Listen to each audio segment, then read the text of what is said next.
아니, 갑자기 이게 무슨 알몸쇼야? 뭘 그렇게 멀뚱멀뚱 쳐다보고 있어? 죽고 싶어? 빨리 안 도망쳐? 아니, 참나. 살다 보니 별일이 다 있네. 저는 유럽의 내륙 국가 오스트리아 출신 안나라고 합니다. 저는 관현악단에 소속되어 있고요.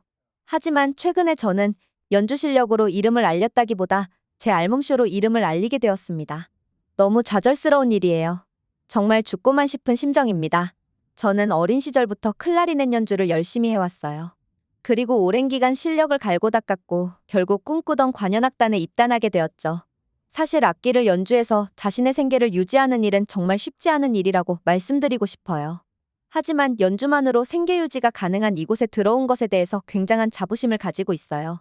그리고 어느 나라든지 최고 수준의 연주가로 명성을 쌓아놓았다면 문제가 없겠지만 일반적인 평범한 관현악단의 단원인 경우 보통 다른 직업이 있어요.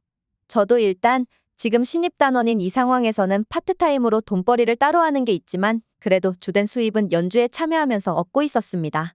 다른 정식 직업을 갖지 않아도 될 정도의 수입은 나오기 때문에 저는 앞으로도 연주가로서의 커리어를 쌓을 수 있다는 점이죠. 왜냐하면 오스트리아의 연주단 같은 경우 독일이나 프랑스 그리고 스위스 등의 인접 국가들로 연주회를 떠나는 경우가 많아요. 오스트리아에 이름 있는 연주단은 일반적으로 유럽 내에서도 인정을 받는 편이고 덕분에 출장 연주의 경우 상당한 보수를 받을 수 있죠. 저는 이런 저희 커리어 생활이 마음에 들었습니다. 지금은 신입 단원이기 때문에 상당한 수준의 급여를 생각하지는 못하지만 여기서 더 자리를 잡고 제 연주 실력을 더 세밀하게 가다듬는다면 다른 훌륭한 선배들처럼 연주만으로 먹고 살 수 있을 거라고 생각하니까요. 그러다가 한국으로 연주회를 떠나게 된 적이 있는데요. 저는 그곳에서 아주 망신스러운 일을 당했습니다.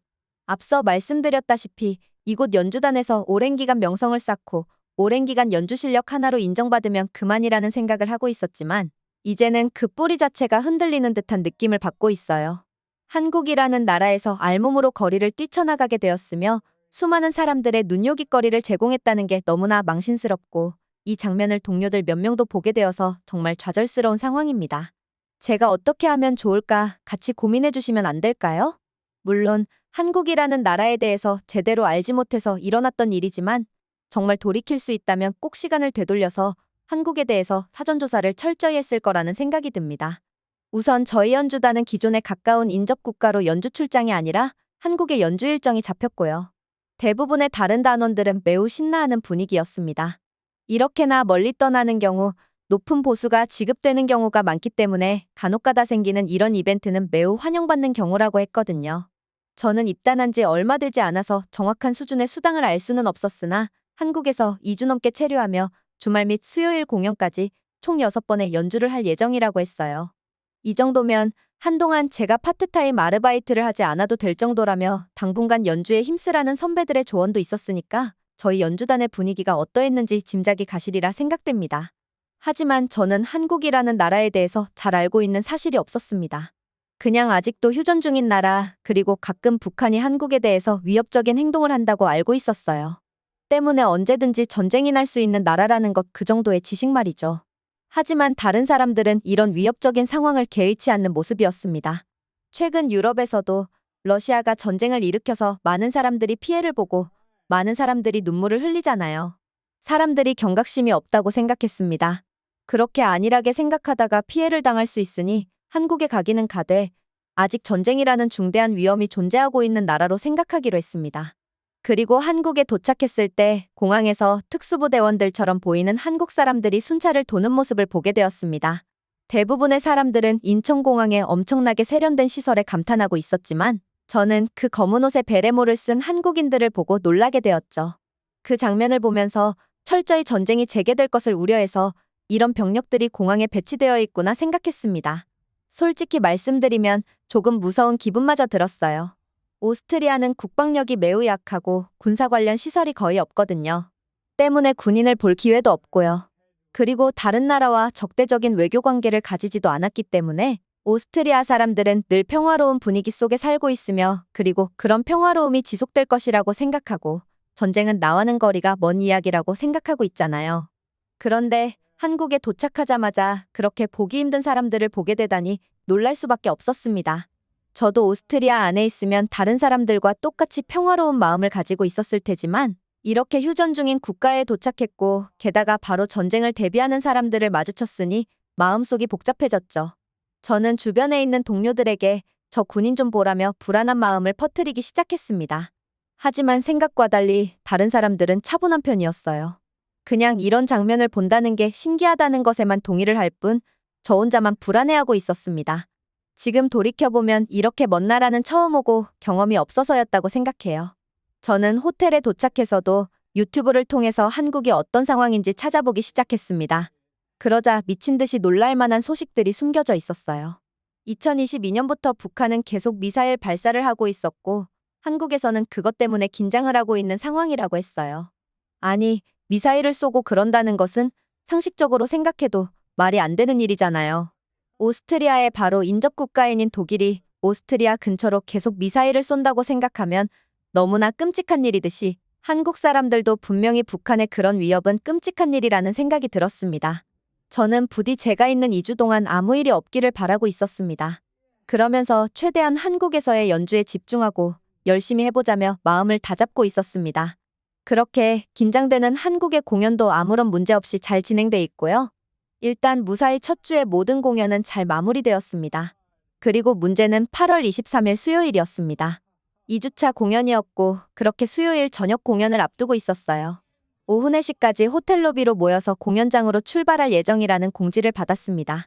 저번 주는 오후 2시부터 모여서 미리 리허설을 해보고 소리 조율도 하는 시간을 가졌는데 2주차였던 만큼 연주단원들은 여유를 찾았으며 그동안 3번의 공연 동안 한국의 공연장과 한국의 관객들을 경험했던 상황이라 여유를 가지고 오후 4시까지 모이라고 했던 것이죠.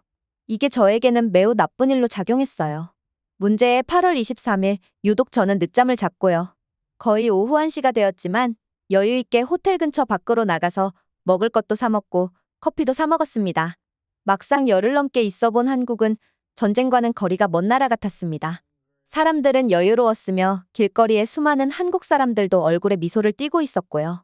그리고 친절한 한국인들의 모습은 전쟁을 하고 있는 나라가 전혀 아니라는 것을 알 수 있었죠.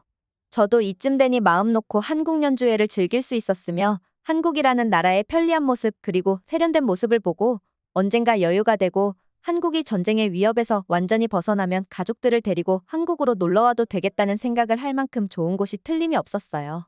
한편으로는 이런 좋은 나라가 전쟁의 위협에 시달리고 있다는 것이 너무나 안타깝다는 생각도 들기도 했습니다.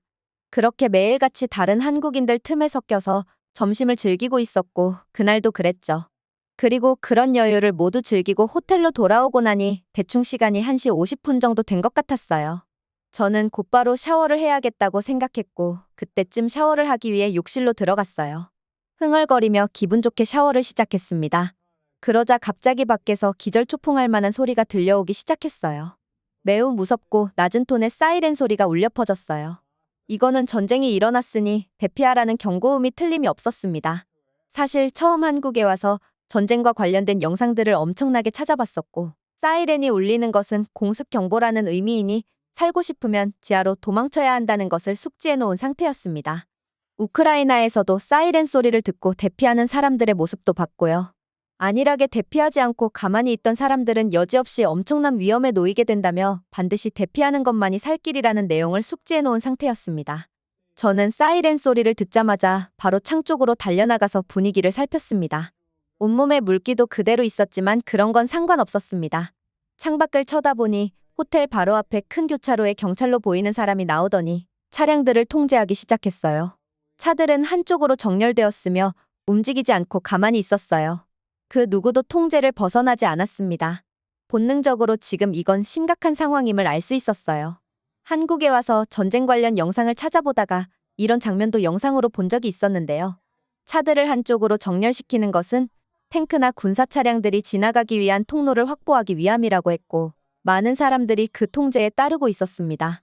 그리고 여전히 위협적인 사이렌 소리는 매우 컸어요. 저는 혼란에 빠졌습니다. 바로 수건 한 장을 들고 방 밖으로 뛰쳐나갔어요. 그리고 엘리베이터를 타게 되면 폭격을 당했을 경우 가장 끔찍하게 죽는 사람이라는 내용도 알고 있었기 때문에 저는 계단을 통해서 미친 듯이 아래로 뛰쳐내려갔습니다. 속옷 한 장 걸치지 않고 지하로 뛰어갔습니다. 그래도 핸드폰은 챙겼어야 했는데 그것도 못 챙기고 수건 한 장만 들고 내려갔습니다. 제 몸을 가리기에는 불충분했으나 그래도 일단 살아야 하잖아요. 그렇게 계단을 미친 듯이 뛰어내려가고 있는데 아무도 이 비상구로 뛰어나오지 않았습니다. 아무도 나오지 않아서 뭔가 이상한 기분이 들기는 했지만 나 혼자라도 일단은 살아야겠다고 생각했어요. 그리고 최하층으로 내려가서 철문을 열고 나갔습니다.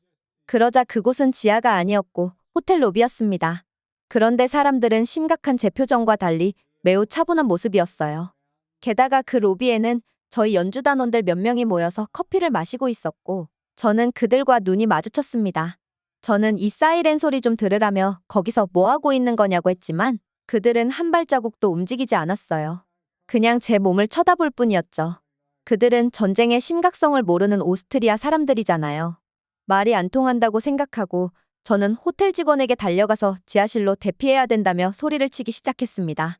호텔 직원들은 매우 당황한 표정으로 제 몸을 가리기 위해서 큰 수건을 가지고 나오고 자꾸만 제 몸을 가려주기 위해 애쓰고 있을 뿐이었습니다. 연주단의 남자 동료들은 웃음바다가 되었고 호텔 직원들은 저에게 이거는 실제 상황이 아니라며 진정하라는 말만 반복할 뿐이었습니다. 저는 점차 진정되었고 제가 큰 실수를 했다는 것을 깨달았어요. 억울한 생각에 너무나 창피한 감정이 몰려왔어요. 저는 호텔 여직원들의 보호를 받으며 객실로 올라갔습니다. 그런데 저는 급하게 뛰쳐나오는 바람에 객실키를 방 안에 두고 나왔어요. 호텔 직원들과 같이 알몸으로 엘리베이터를 타고 호텔 방문 앞까지 왔지만 문을 열 수 없었고 어쩔 수 없이 호텔 직원 한 명이 다시 로비로 내려가서 키를 가지고 와야 했습니다. 저는 그 시간 동안 복도에 알몸으로 서 있어야 했고 같은 층을 쓰는 수많은 동료들에게 발견되어야 했습니다.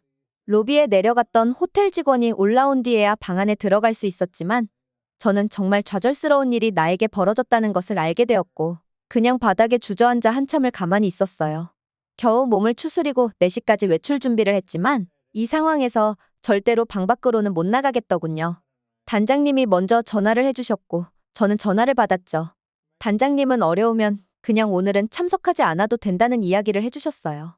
클라리넷 연주를 하는 동료도 이 상황을 이해해 주었다며 연주는 문제가 없으니 오늘은 편하게 쉬라는 말을 해줬죠.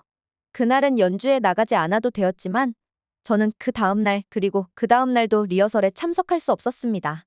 너무나 창피해서 도저히 나갈 수가 없었어요. 힘들게 들어온 연주단도 탈퇴하고 그냥 혼자 오스트리아로 돌아가 버릴까 생각도 했어요. 집에 있는 엄마와 통화하며 제가 겪은 일을 말씀드렸고 모든 것을 다 포기하고 그냥 혼자 오스트리아로 돌아갈까 생각한다고 말씀드렸습니다. 엄마는 그냥 그런 실수에 너무 좌절하지 말고 모든 것을 다 포기하는 선택은 절대로 안 된다고 하셨어요. 지금 이 창피한 감정을 이겨내라며 그냥 당당하게 리허설에 참석하고 아무 일도 없다는 듯이 행동하라고 했어요. 다른 사람들도 이런 상황을 안 본 것으로 생각하고 싶을 것이라며 말이죠. 엄마에게 위로를 받으니 토요일 공연 전 리허설에 참여할 용기가 났습니다. 오후 4시에 호텔 로비로 내려갔고 단원들은 이미 모여 있었습니다.